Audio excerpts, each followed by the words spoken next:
Well, you guys are good listeners.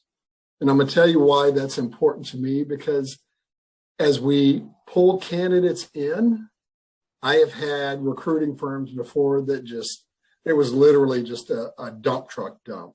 And it was everybody who had a pulse. You guys took the time on the front end to find out exactly what we were looking for, to filter for us on the front end so that only the cream that rose to the top made it to me.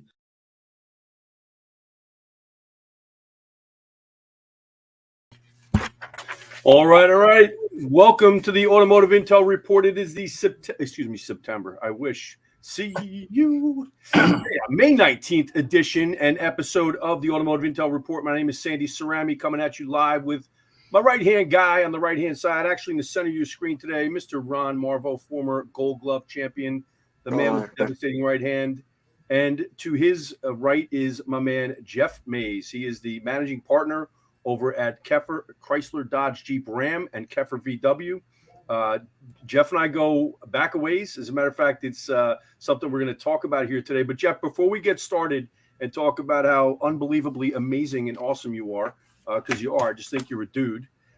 We got to pay the bills here real quickly for just a second here. This episode is sponsored by Sandy Cerami & Associates and SCA 365 Recruiting. If you're sick and tired of being sick and tired of kissing frogs in the marketplace, and you're like the 72% of dealers that responded to a recent Cox Automotive survey saying that finding good people was your biggest challenge, please visit us at sandycerami.com and check out how our SCA 365 recruiting platform can deliver real results for you starting today. As a matter of fact, you click on the button in the upper right-hand corner and we get you started right away. It is a smart and a subscription-based recruiting system that's designed to deliver hot top talent right to your doorstep.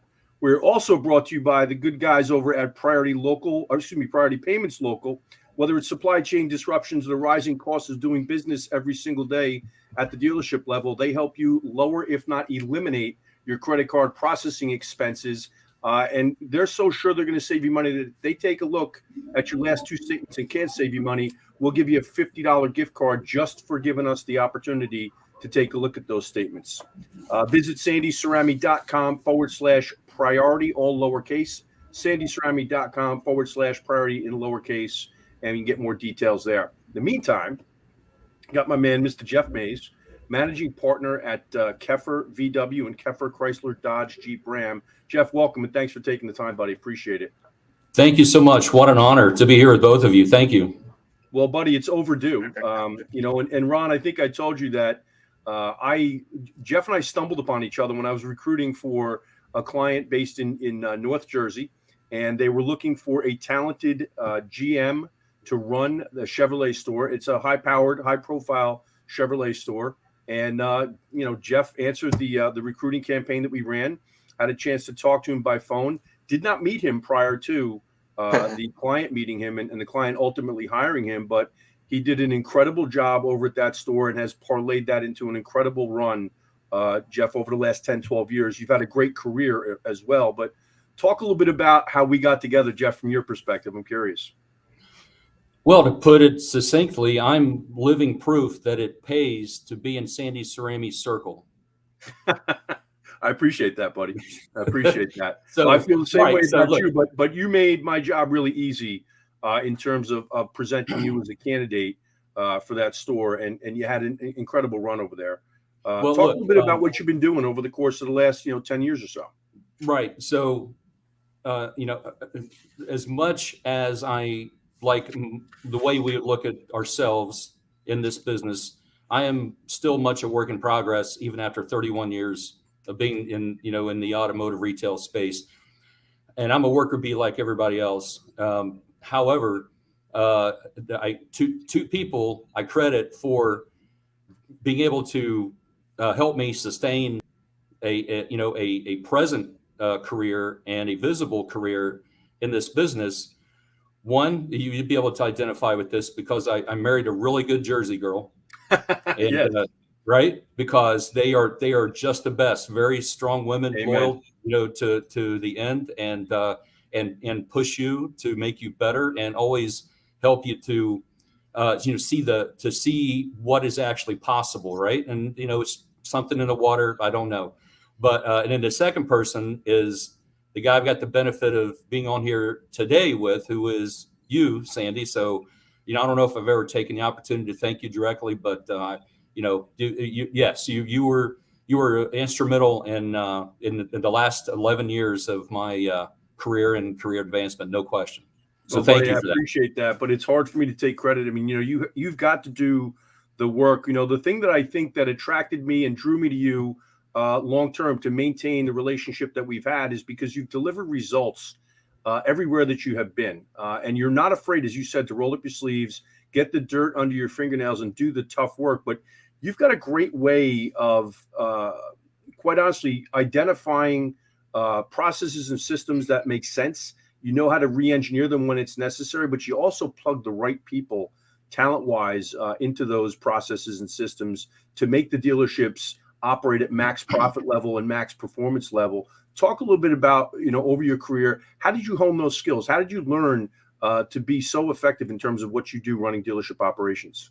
Well, that's a really good question, and in the way you phrase it lies the conundrum for those of us who have been at this for a good while, and that's why I still today remain a student of the business. And that is, just like you said, it's almost dichotomous in that, yes, willing to roll your sleeves up and and get into the soup, so to speak, putting deals together. You always even in most places I've been, still run the desk in addition to all the administrative duties and so forth, because you never want to lose track or sight of of what the plight is and what changes are happening, the dynamic changes with consumer behaviors and habits all through that process, right? So, but if you the danger is, and this is probably not a revelation to anybody on here now, and I hope to be able to for the viewers today to come away with a couple of really good nuggets as far as action items based on the gray hair that's here and the experience that's come along with it. Sometimes wisdom, sometimes not. But if you get too far into that, Sandy, then the entire skill set that it needs to be present in order to scale an operation, you don't hone those. You have to be very intentional and purposeful about, okay, I'm doing a lot of the work here, but it gets to the point where you're asking yourself, okay, whose job am I doing right now? Because Right. I'm not doing mine, right? And eventually, if you're going to, that's where, like you said, the capacity to be able to identify top talent and then to be able to make a good presentation and be able to follow through on your commitments on the people you are able to land. You have to be very intentional about that. And I'm not saying I've been perfect at it, because again, like a lot of us, if our name's going to be on it, we want it to be, the best. We want to be number one. We want to play to win. And in order to do that, oftentimes we get too involved in the day-to-day and the phrase working in your business rather than working on your business. You just took the words right out of my mouth, buddy. As you were saying that, it's exactly what was going through my head. You're absolutely right. So and here's the cool thing is, I haven't had to learn all that on my own. I've had great resources like yourself who because you're always on the pulse of what is changing. That's why we can't really, as managers and as leaders in this business, we can't become complacent about any of that. It's hard to say you master a particular space when the space is changing so quickly, right? So, and I don't think that there's any other time in the 31 years that I've been doing this that things have changed any more rapidly than they are right now. Oof, And you're not that kidding. is right. So, it's the saying, I'm sure you've heard this before. It's amazing how long things take and shocking how quickly they happen. And, a lot of this change is being driven by factors outside of what those of us who come in and occupy inside the four walls of a dealership each day. And oftentimes you're not made aware of it until after it's already happened. And so that's why guys like myself and ladies like myself in these positions, need resources who have at least 1 degree of separation from the soup and what is actually happening, Right. like what you guys do. And so, the good news is with the organization I've been blessed to be part of here with the Keffer organization, the management team for this group, which now is comprised of over 30 stores and still looking to acquire more, the default position and the default stance is you better have a deep bench, or else we're not going to go anywhere. Right now, that sounds easy to say. It's a platitude of sorts, and the key is in execution of that and what you have to set up for yourself that happens. So that way, that pipeline is always churning. It is always bringing up clients up to the top for you to examine, because there are going to be things that are going to happen that are out of our control. Somebody's going to have to exit, even though if they didn't plan to. You always also we're very adept at recognizing that we need a succession plan in place, because all the top companies do that to bring people up. I say up. I look at our frontline people as the stars of the show, and I'm just there, the folks who do what I do to support them. But you have to, there's an entirely different skill set, and you have to really be mindful about it. And I say all of that because I am not proficient at that, but at least up until the past couple of years, and I've been able to draw on the resources companies have been able to provide. This changed my mindset on how we are going to approach recruiting, how we're going to approach identifying and bringing in top talent. We have a basic rule. I don't know if for the viewers out there, if you get an opportunity to read The Ideal Team Player, a great, excellent resource. I did it on audio over a couple of days, driving to New Jersey and back down to Charlotte, where the company here is based. And the tenets we operate under in that regard are hungry, humble, and smart. And in the book, it actually takes you through. It's a parable of sorts and taking you through a real life situation of a company who needed a new leader, because the founder was retiring, moving on, and what was going to happen with the company after that. And they actually started going out themselves and looking for who was going to be the new leader for this manufacturing company. And they identified a gentleman who had all the credentials in the world, had a great resume, but so he was smart, it was accomplished, but lacked, wasn't necessarily hungry or humble based on the point he was in his career. But on paper, it would be considered, a top tier candidate. However, they chose to go in a different direction ultimately because they went through the process that they promote that helps to try to identify the key characteristics and key components of a potential team member that actually is what the company is really looking for, what the team is looking for, what dynamics will actually help to push the entire organization forward. So, that's why that I and the company has that default position of always having a deep bench, having people ready to go, because the person who looks the most obvious, and oftentimes where us in the car business, I'm a car guy, you're a car guy, Ron's a car guy, right? Yep. We look at something, we go, hey, this person deserves a good look, right? And they deserve a good look, but that doesn't necessarily mean that it's a good fit, if that makes sense. It makes total sense, buddy. And I think of it, in the perspective of looking at used cars and evaluating a pre-owned vehicle. We get a chance to pop the hood on a pre-owned vehicle, making sure you take the time to vet each one of these candidates. And to your point, you look for people that are hungry. You cannot teach hungry. You are either hungry or you are not. Humility can be acquired through having difficult experiences. If you don't have it going in, very often after a difficult experience, you'll have it coming out. The skills we can always teach, and you've been a good teacher throughout your career. But the thing that I know that you focus on very often is purpose. Why are people coming into work? What is the purpose that's driving them to come in and perform at the very highest level? Talk a little bit about how you discuss purpose with your team and with candidates that are coming to your organization, and how important is it for you to identify that and get clarity on it? Getting clarity is the key point to that. That's the most important part of that phrase, is because, again, this is what I referenced a little bit ago about the intentionality in the practice is what you have to do.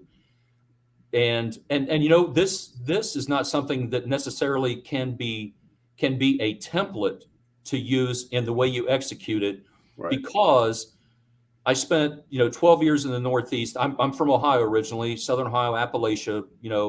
Modest beginnings, and elevated from there, and the actual geographic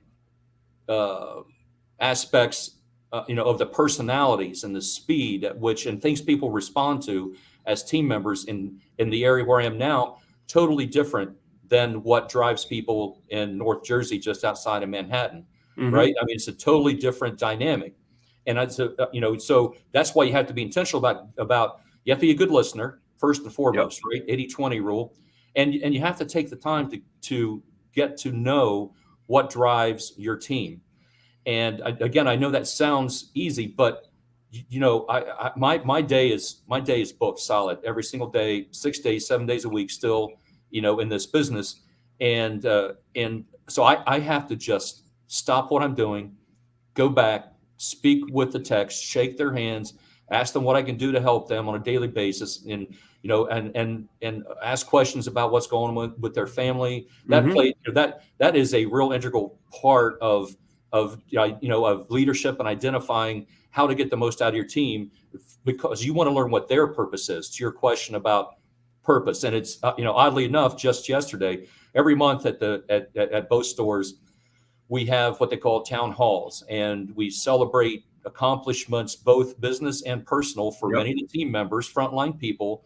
And I had a chance to talk about that a little bit. And I want it's the opportunity for somebody in my position, which is a support position to what they do each and every day, because they're the real face of the organization. And the Keffers are very intentional. They've been in this area a staple of the community for over 50 years, and they just really wouldn't have it any other way. But you have to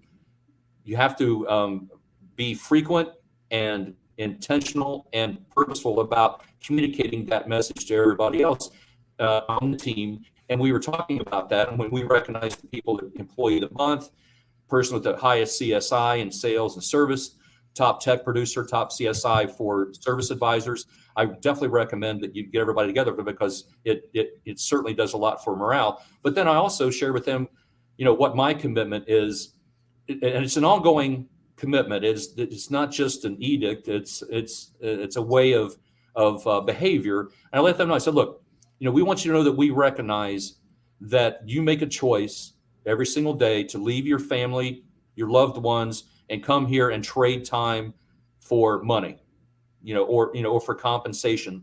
And I want you to know that we take that seriously. And I feel that it's my purpose at that point to try to help you accomplish all the things that you want within this organization.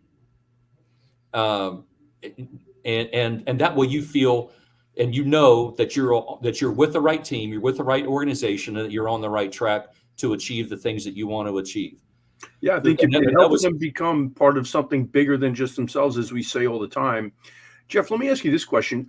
We know that the employment market is tight right now. There's competition from outside of retail automotive. For dealers that are out there thinking that they're competing with other dealers for talent in the marketplace, that's way too myopic. Are you seeing with the great resignation that we keep hearing about, and the aversion to the RTO, return to office movement, are you seeing hyper competition from businesses other than automotive for the same talent that you seek in your business today? Certainly, because the workplace dynamic at a structural level has changed, and we had nothing to do with it. I mean, it's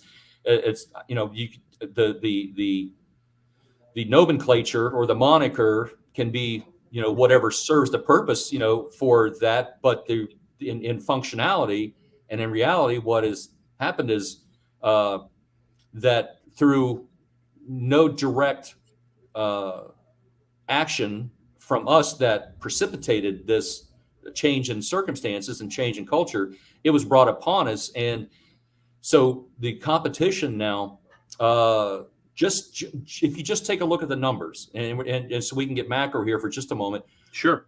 I'm sure you could cite those numbers, Ron, more accurately than I could right now without being able to look it up. But just the sheer numbers of people who are no longer in the workplace, period.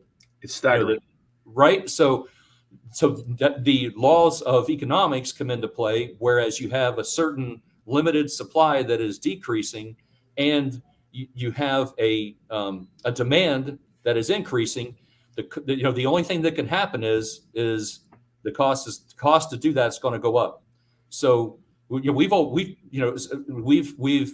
tried to keep and right directly in front of us as a management team the premise that at this point we have to be very cognizant of that, and the entire practices of trying to identify the right people and have them become part of the team who because the job is more vital now. Is there's because of the jobs that we are consolidating. Yep. Because we don't have the available talent out there.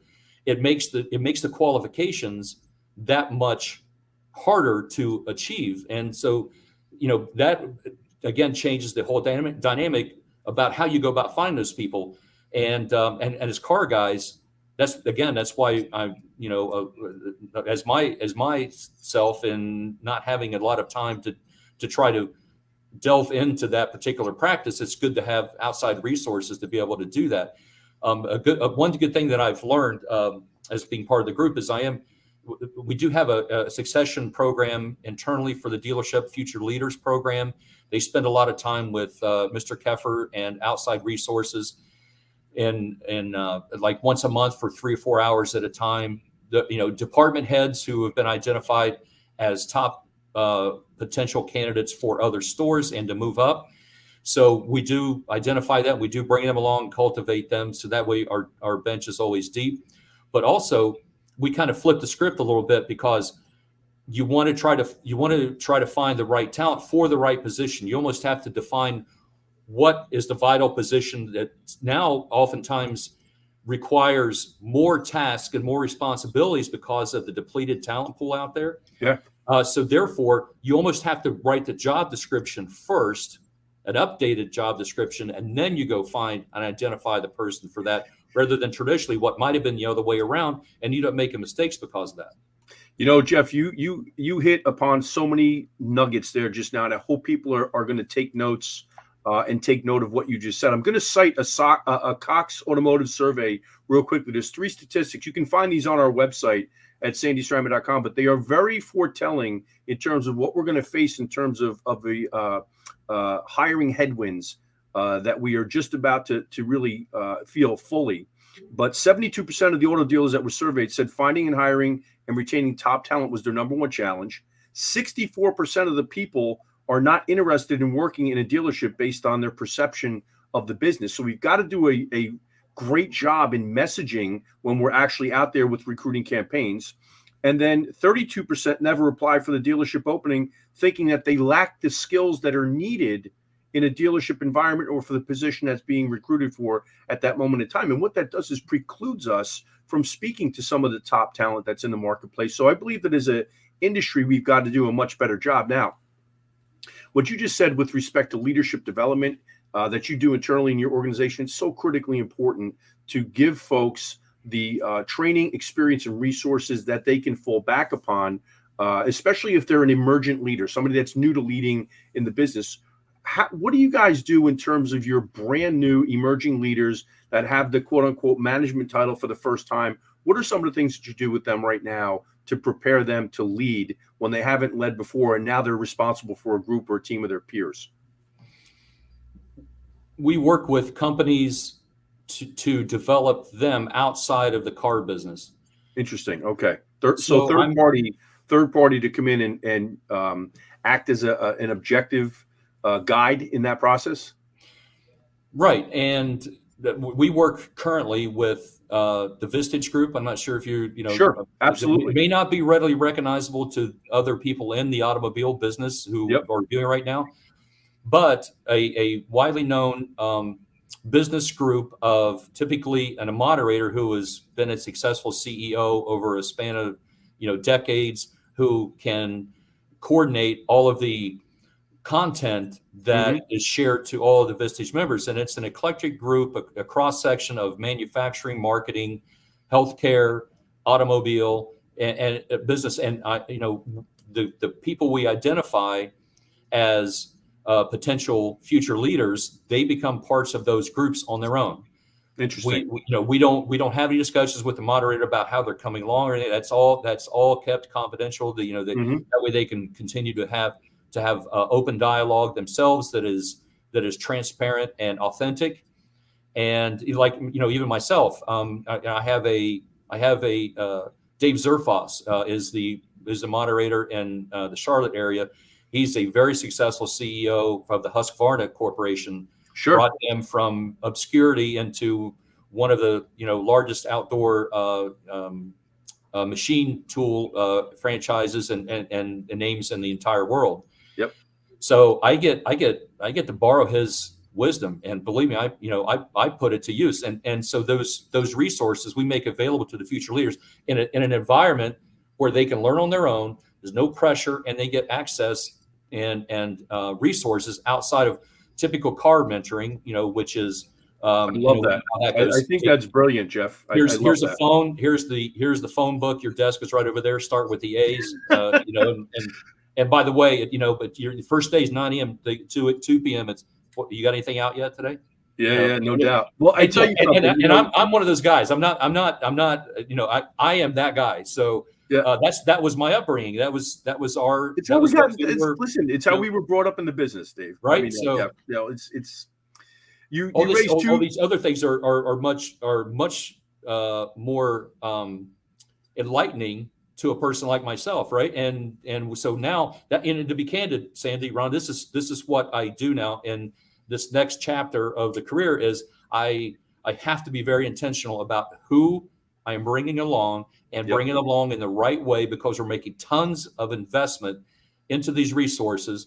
And most of my day now is meeting with my team, my people from both stores, and just discussion about development, personal, private, and also professional.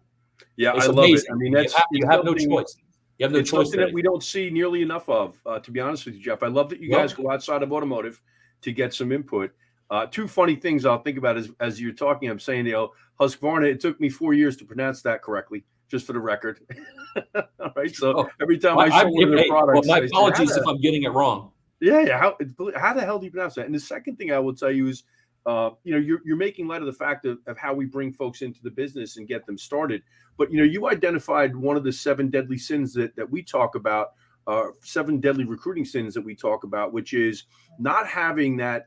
You called it a job description. We call it a position responsibility outline, or a PRO, because, we talk about incorporating not just the daily tasks, right, that they're going to be performing on a daily, weekly, or monthly basis, but we talk about the behavioral expectations that we have, performance expectations that we have for these individuals, so that they know what a good job and what good behavior really looks like in advance, so that we're not going back and correcting post facto.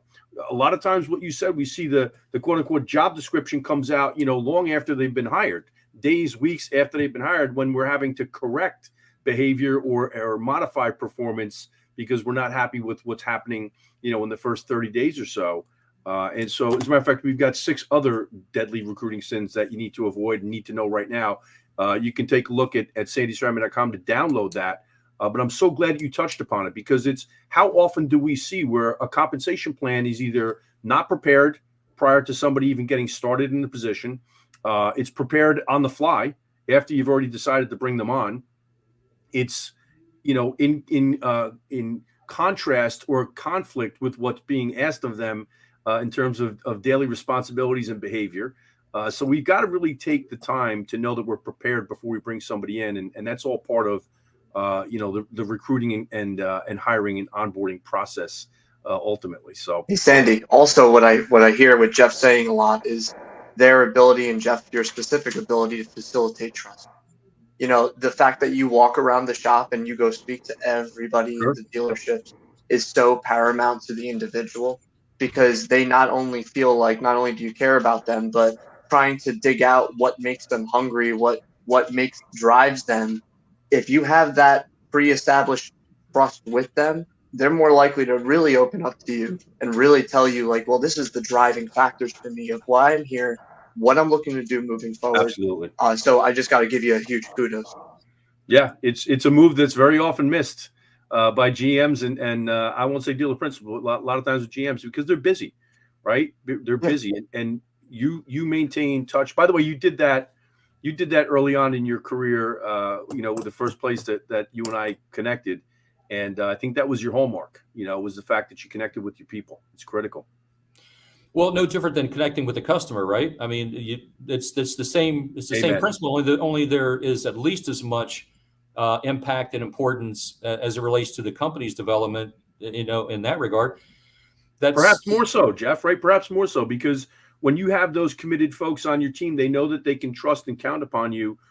They tend to deliver and perform or outperform others when they know that that's the case. And the people that are the greatest beneficiaries are not just the dealer principal and you as the managing partner, but also it's the clients that are coming through the door of the dealership and the service lane of the dealership themselves. They are the great beneficiaries of an organization that has killer culture like you have at Keffer. 100%. But like I said, I'm a work in progress. The system is a work in progress. We're human, therefore we are not perfect. However, amen. We feel good about our direction, and our exercises and everyday interactions we feel are as close to being in line with our principles and what we feel is integral to positioning ourselves for tomorrow's landscape as it ever has been. So it's congruency, right? It's congruency in terms of what your expectations are for people that are going to be a part of your team and what their expectations can be of you as an individual and a leader in your dealerships, as well as the overall culture of the organization. I think when you have congruency like that, high performance is usually the byproduct. Amen. Yeah. Hey, we're coming up on 12:32. I want to be respectful of your time because I know you are, beyond busy. Just a last question before we close out here. I'm curious. You see the challenges that we're facing right now from an economic, from a societal basis right now, specifically in our business as it relates to, manufacturing delays and chip shortages, et cetera. What do you see over the course of the next 12 to 18 months, and what are you guys going to focus on to continue to drive the profitability of your business? In a particular segment of the dealership operations, or just overall? Either on a narrow or a broad perspective. What are you going to focus on to drive profitability? Is it used cars? Is it parts and service? Is it all the above? Well, I would say that that we are taking this time, as we know everybody's continuing to ride the wave. We're waiting to see what's going to happen next, and what we've tried to do is position ourselves fiscally to where that we're able to pivot if and when the overall or macroeconomics conditions change. And so that means not loading, be more specific about who we're going to have do what, and not have necessarily our default position, while we're always looking for good talent, to be that we just hire somebody for that and take on the extra expense. Mm-hmm. But during this period in which the variable departments are enjoying abnormal record profits. Yes, to put it succinctly, right. So what we're using that opportunity to solidify our processes when it comes to the areas that people may not be looking, which is going to help us in the future. First and foremost for me is reverting back to a previous customer-centric marketing model, because in my view, once things normalize, then we'll already have a leg up versus our competitors in the way that we'll be communicating with our current owner base in a manner in which is commensurate with technology available today, and sure, having the messaging be commensurate with the 21st century, and will be a soft approach, but yet a frequent approach to help keep them from defecting when things do normalize, that we'll be able to count on a certain number of repeat sales because we provided them with a great ownership experience, not only on the purchase side, but also solidifying our processes in the fixed areas, especially in service experience there that will help for our customers to have a real feeling like they are part of our community and really won't consider going away from us, to get a better experience somewhere else. So that is what we are. That's where I feel like my best purpose is right now, is to go back to that basic, which we did in the 90s, only in a different way, to be able to make our folks, raving fans instead of just loyal customers by the experience that we can provide them. So we're very cognizant of that and mindful of that experience. Again, we're not perfect yet in that regard, but that which can be measured, can be improved. So that we're taking care of all the key metrics that will help to translate into a larger owner base that'll be easier for us to rely on to stay competitive and stay successful once we get out of this. How long it's going to take, I don't know. I would say that the condition of the average consumer these days is more solvent than the crash back in 2008, 2009. So that, in my view, there's going to be a little bit more of a lag time between what we're seeing in terms of the consumer habits and behaviors and purchasing changing as a result of the high pressure coming right now from gas prices, food prices, everything that the consumer is spending money on today. They're going to be able to absorb that for a longer period of time than the last downturn. But once that happens, then you're going to start seeing people downsizing, for better fuel economy. There will be other things put on hold in terms of major ticket item purchases as a result. So I think we're still in that lag time period right now before we actually start seeing any real downturn potentially in consumer large ticket purchases, and that really affects their ability to meet their monthly expenses. So I think we're at that point. The first thing, again, that I'll be looking for will be a change in the used car market. I think it's already starting to trickle in now. Full-size trucks, full-size SUVs, the gas guzzlers. If the consumer believes that the gas prices are going to stay where they are, and there's anything that the market or the government is going to get involved with that's going to put any downward pressure on that, they'll start making decisions based on that. And that is typically the first thing that goes. We've seen it before when we had gas price hikes, Amen, buddy. We've lived through it in the past. I would say this to you. Churchill said it best. He said the best way to get through hell is to keep going. Right? If you're going through hell, keep going, baby. That's right. I would also say this to our friends at 1600 Pennsylvania: get out. Okay, what you're doing ain't working. Like, leave business alone, for God's sakes. Leave the economy alone. They've been doing plenty to screw it up, and what I'd like to see is for them to leave business alone, and gas prices will take care of themselves if we can tap into some of the resources that we've been tapping into for the last 4 years plus prior to the current folks. But we'll see. I agree with you. We've got challenges that we're going to face. I love the approach that you're taking. I think look, you're one of the guys I look to all the time, because I know that you were out there rolling up your sleeves and getting your hands dirty out there in the marketplace. And so I trust, your perspective. I want to thank you for taking the time, buddy. I know that you're busy as hell. I know you've got a lot of responsibility with 2 stores, but I want to thank you from, both Ron and myself for taking the time. Thank you so much.